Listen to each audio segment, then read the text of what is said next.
Thank you for attending my talk. I'm excited to be here. It's a big room, but we'll get going. So I'm going to be talking about how we scaled the recruitment team at Actrix last year.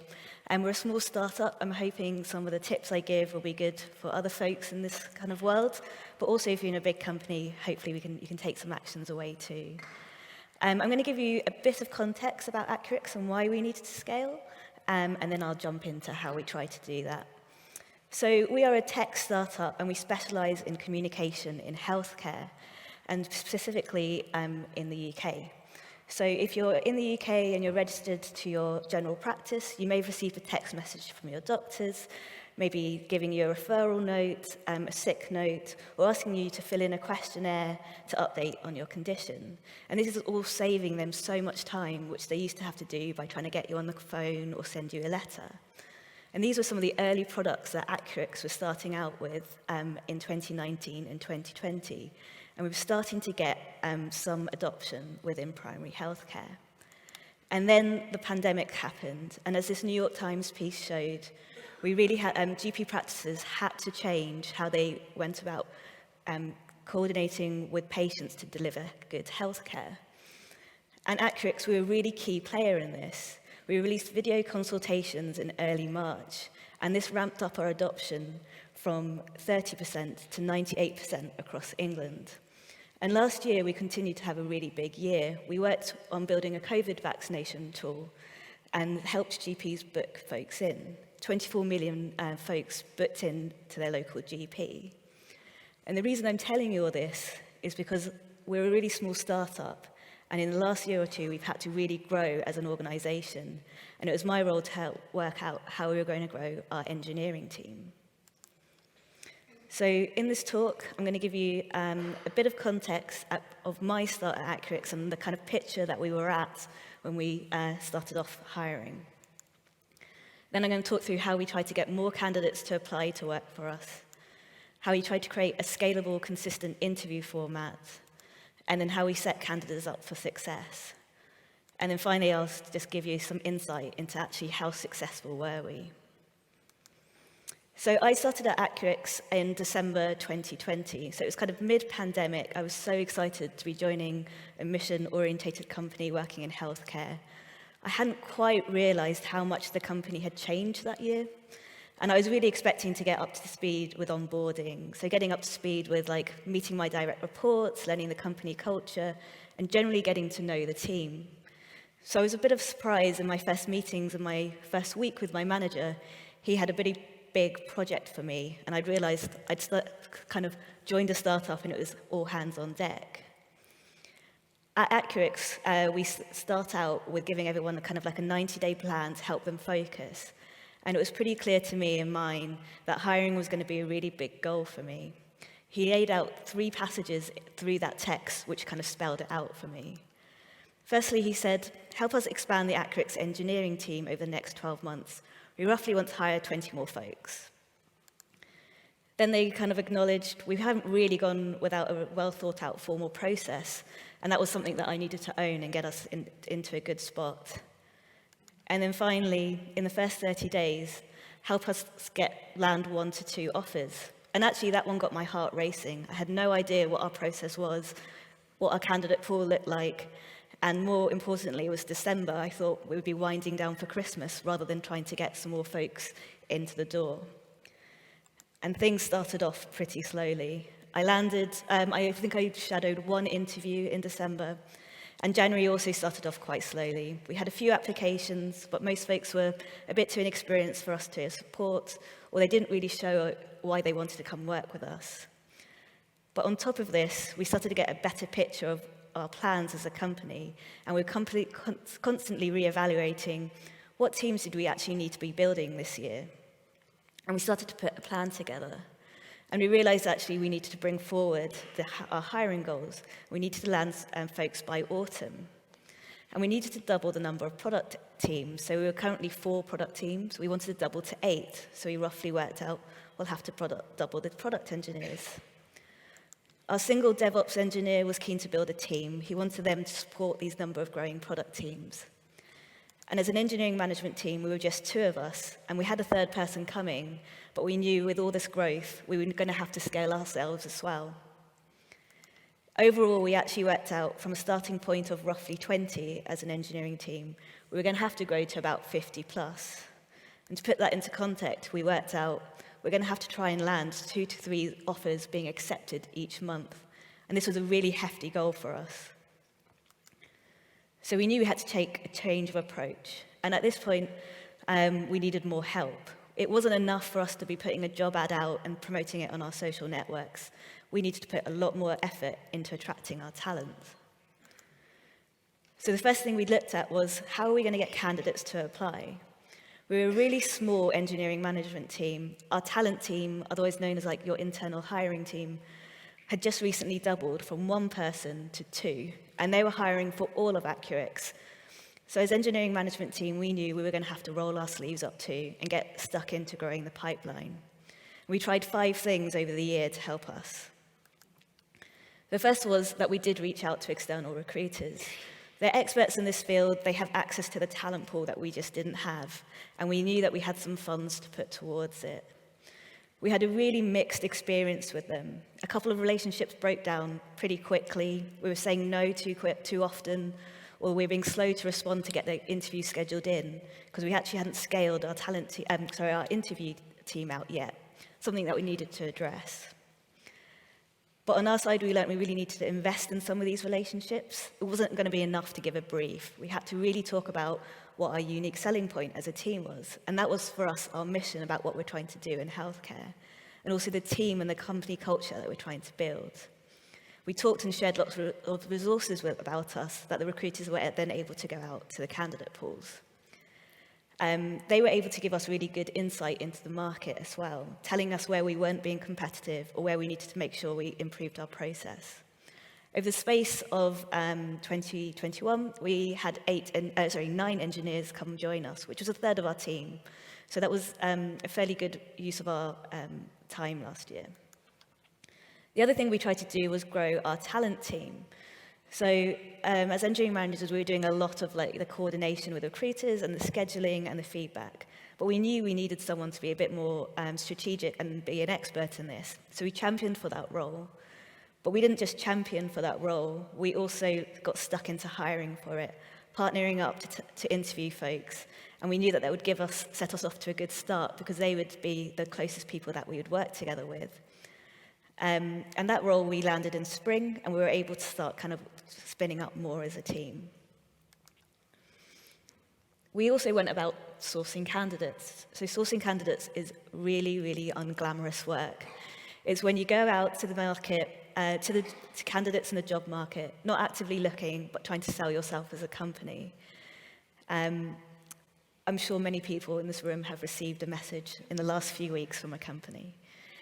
The thing that kind of worked for us was to really focus again on what we're trying to kind of promote, what are we trying to do in the market, and why we thought that candidate might be a good person for us.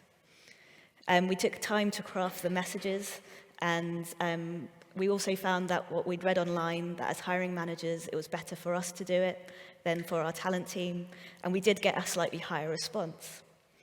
We really only invested in this in the kind of latter half of last year, but we found 3 folks through this way last year, and we have more folks coming that kind of have responded to our messages. You've got to be prepared to get a lot of no's, but when you do get a yes, set up some time to talk to folks. And then finally, referrals. Referrals is when you use your company scheme to encourage your engineers to look at their own networks. I wouldn't say to do this on its own. It's worth doing it with an accompaniment of other kind of practices.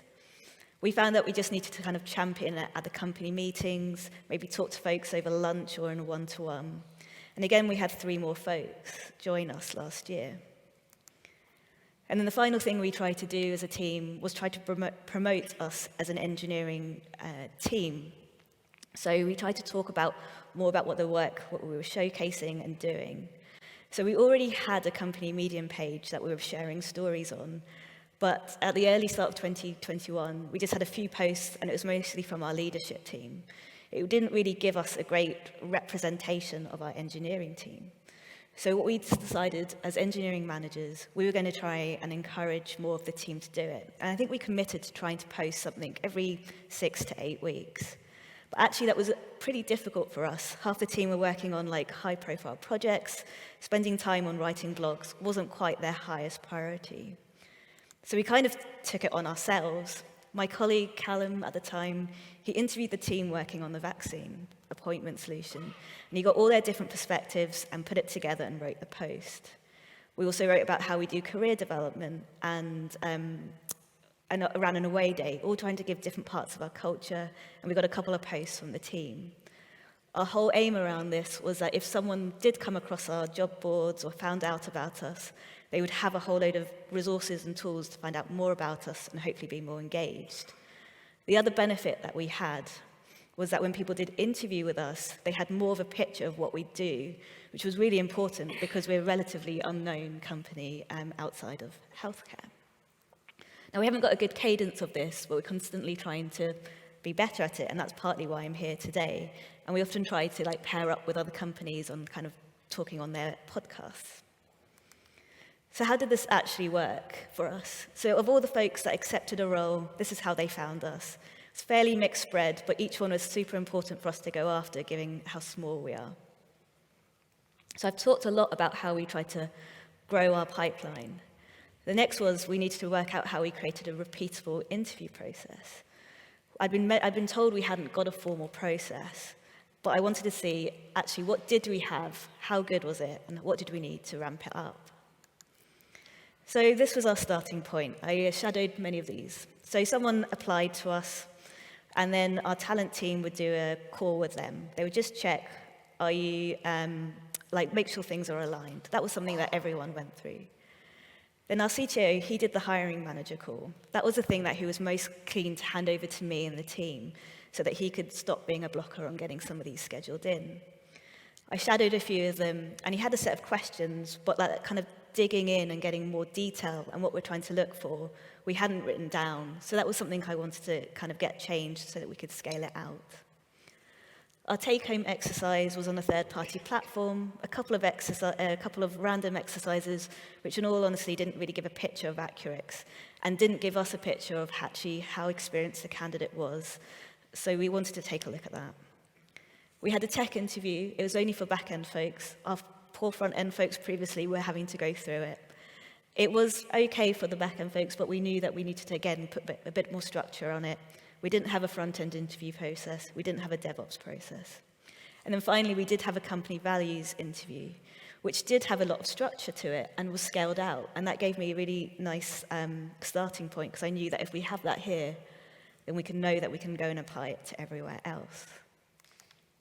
But generally, for what the kind of goals we wanted to go for was make sure that we had a well-understood hiring process that we were confident with, a large team of confident interviewers, and we needed to make sure that we were doing a faster recruitment process because we were losing out candidates to other companies. So the first thing we tackled was the hiring manager call. So this one I moved to a bit more of an experience-based interview format. An experience-based interview is one in which you ask questions that hopefully pull up specific examples from the candidate that show us how they approached a problem and how they could reflect on it. So for us, some of the key things we cared about was product delivery, collaboration, and continuous improvement. And really, the questions all started with, tell me a time when, and then the question. We put a set of prompts so that helped the interviewer guide through it. And that meant that when anyone approached that interview, they had the kind of structure of what we were going after. And once we had that structure in place, I wrote up a rubric. So a rubric was like, what does good look like? And I used our engineering progression framework to set that tone. So what do we expect from someone who is a product engineer versus a senior or staff engineer? Once we had it all documented, it meant I could then work with the other hiring managers on how we start to roll that out. And we were able to kind of scale that quite quickly, and it was one of our first touch points with the engineers. I've got links to some of the questions we have here at the very end, so people are welcome to take that. Similarly, our take-home exercise. For us, we decided it was something that we wanted to keep, but we wanted to improve. We wanted to give the candidates a chance to work on a problem in their own space, and we knew that it wasn't going to work for everyone, so we give it as an option so that people can tell us if they don't have the time. But we built 2 exercises, one for the front-end folks and one for the back-end folks. And these are really specific to problems that we have solved in the past at Accurix, but we've slimlined them down. And we tried to be really clear about what's the problem that we'd like them to go after and how to kind of consider their submission. We asked for them to not spend more than 2 to 3 hours and then just write to us and tell us what they would have done if they had more time. Some of the guidance we set are things like, it's not just about the solution, it's about showing us how you verified it and created maintainable code. We made this in parallel to the hiring manager call. So that meant a candidate could book in a call with us, but also be working on this take-home exercise. And if we can get that done within a few days to a week, we can get them scheduled in quite quickly. Again, I've put the 2 exercises that we've created at the end, so you're welcome to take a look at those, and I can share them in Slack later. Our tech interview, so for the back-end interview, we just really repeated what we did with the hiring manager call, which was to get it all written down clearly and to put a set structure about how to approach the interview so that we could start to scale it out to more of the team. For the front-end and DevOps interviews, we worked really closely with those engineers that were specialists in this. And while they helped us set the exercise, we put the structure on how we're going to actually run this and what is the key things we're going to look for when we go through it. And by doing this, we could start to roll it out. And just for completeness, we kept the values interview. But the actions we took across this whole thing was really to get everything documented, making sure that we put clear prompts to run through it, and writing out a rubric of how to then assess for it. And then once we got that, it meant we could start scaling out the interview team. At the start of the year, we just had 2 to 3 folks able to interview. Today, every engineer at Accurix is able to contribute in some way, whether it be getting stuck into our interview processes or starting to help us improve what we're doing. We make sure we put a value on this by adding it to our engineering progression framework so that people don't feel like it's an extra thing they're being asked to do. We ran training sessions. So these were simply, for example, the take-home exercise. We put on training sessions. We asked our engineers to go through the exercises together. We ran through how to assess for it and how to write a good scorecard. We created like a Slack channel where people could talk about the exercises without talking about the candidates directly. And we paired up experienced and non-experienced people together to help get people up to speed on running this. We also scaled ourselves as a hiring management team. So our CTO had handed over the kind of hiring decisions to myself and my fellow EM. And when we started doing it, we were bouncing off each other really quickly to try and make sure that we're getting things covered and learning from each other. As our 3rd and 4th EMs joined over the year, we realized we were starting to become a bit inefficient. Each of us might have been across a different interview loop. Our talent partner was coordinating with all of us, and we were starting to all spend a lot of time in this space. So we decided as a team, we'll just rotate this. We're hiring in engineers for all of Accurix. One of us just needs to help make a decision each week. And so just one of us runs point person that week with a talent team, making sure interviews are coming to finals, getting feedback to candidates, and making the hiring call. It means each of us gets some experience of doing this, but also some respite and getting to work on other projects at Accurix. Once we had all that, the last thing we really wanted to do was set candidates up for success. We knew that if candidates were better prepared, they'd more likely be able to get through our process. In general, people have all the skills that they need to do the role. It's just understanding what we need to go after. So really, all we did was let the candidates know the details of the interview. This helped give everyone an equal chance of approaching it and being prepared for it. We have put on a public Notion doc our entire process, what each interview is about and what we're trying to get out of it, and how they can help prepare for it. Again, I've put a link at the end so people can take a look.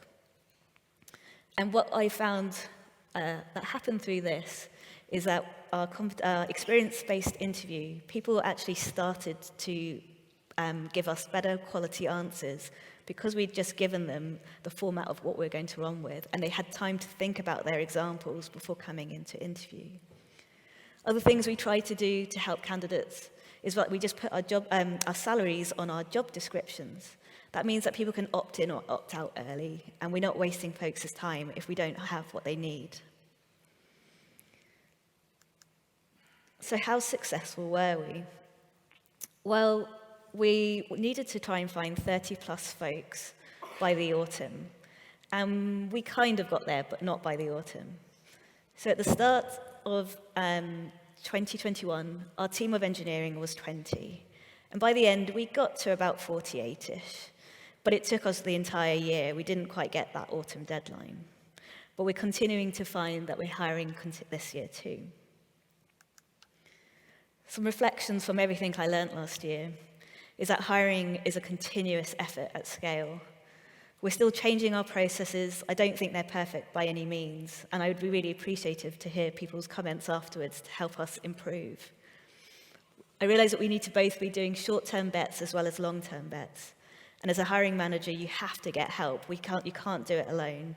You need to get help from your talent teams and from your engineers to get stuck in to help improve your processes.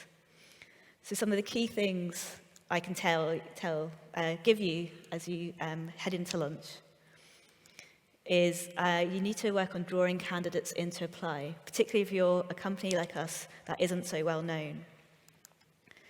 You need to create a scalable, consistent interview format so that you can get your whole engineering team involved and get candidates in early if they are applying to you. And then you need to give candidates a great experience and be genuine about it. Don't put any false pretenses. But if you're giving them a great experience and helping them through the process, they're more likely to see what you're like as a company and more likely to accept. It wouldn't be a hiring talk if I wouldn't say we're hiring at Accurix. We have a stall outside. Me and my team are all out there. Please do come say hello to us. Come find out about the products we're building as well. And then, as promised, here are some of the links that people can take away that show both the experience-based interviews that we have, the exercises that we've created, and how we then showcase that to the candidates. That's it from me. Thank you for listening to my talk.